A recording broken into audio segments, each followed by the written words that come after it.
Para comprender cómo funciona la refrigeración, debemos analizar primero la interacción entre los líquidos y los vapores, así como su temperatura y presión.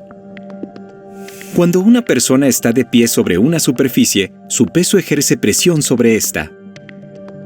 Cuanto mayor es el peso, mayor es la presión. Sin embargo, si aumenta el área sobre la que se reparte el peso, la presión disminuye. La unidad para medir la presión es el bar. Aunque quizás no lo notemos en la vida cotidiana, el aire que nos rodea también genera una fuerza por peso debido a su masa. Esta fuerza ejerce presión sobre la superficie de la Tierra. Por cierto, a una temperatura de 20 grados Celsius y al nivel del mar, un metro cúbico de aire pesa 1.2 kilogramos. La totalidad de la atmósfera, que tiene una altura aproximada de 25 kilómetros, genera una presión de 1 bar al nivel del mar. A mayor altura, menor es la presión. Esto se debe a que hay menos masa de aire que genera fuerza por peso. A 3.000 metros de altitud, la presión es de tan solo 0.7 bares. A mayor altura, también hace más frío. Si nos frotamos las manos cuando hace frío, se calientan. Esto se debe a que la fricción hace vibrar los átomos y las moléculas. Percibimos esa energía en forma de calor. Por lo tanto, el calor es el movimiento de las partículas. Al calentar líquidos y vapores, aumenta la vibración de sus partículas.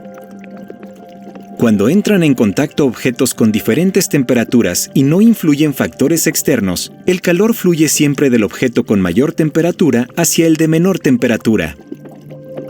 En nuestra vida diaria, expresamos la temperatura en grados Celsius. La ciencia, en cambio, utiliza otras unidades especialmente cuando se refiere a diferencias de temperatura. En ese caso, es habitual usar la escala de Kelvin. 0 Kelvin corresponde al cero absoluto. En ese punto no hay ningún movimiento de partículas. 273 Kelvin corresponden a 0 grados Celsius. El agua se convierte en hielo cuando se extrae calor y viceversa. Al aplicar calor al hielo, las estructuras sólidas se rompen porque aumenta el movimiento de partículas. El hielo se derrite. Cuando la temperatura del agua alcanza el punto de ebullición, las partículas disponen de suficiente energía calorífica, superan la presión atmosférica ejercida sobre el agua y abandonan el estado líquido. El agua se convierte en vapor. El agua entra en ebullición a 100 grados Celsius a una presión atmosférica de 1 bar. Sin embargo, si la presión ambiental es menor, las partículas de agua se evaporarán a una temperatura inferior. A 0.7 bares, el agua entra en ebullición a 90 grados Celsius. Si seguimos reduciendo la presión ejercida sobre la superficie del agua, esta puede evaporarse incluso a 20 grados Celsius.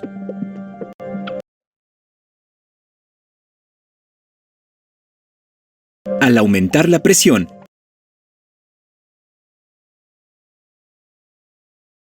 la evaporación se detiene.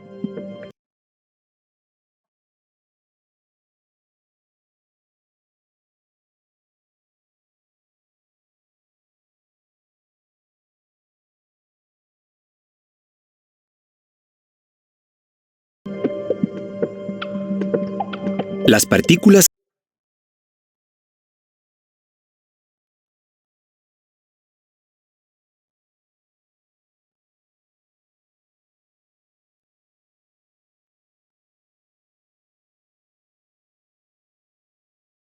que se evaporan absorben también parte de la energía calorífica.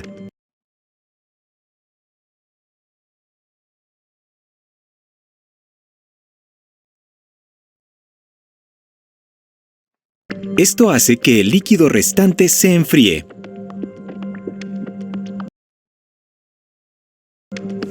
Por tanto, el punto de ebullición de un líquido puede modificarse variando la presión por medios técnicos.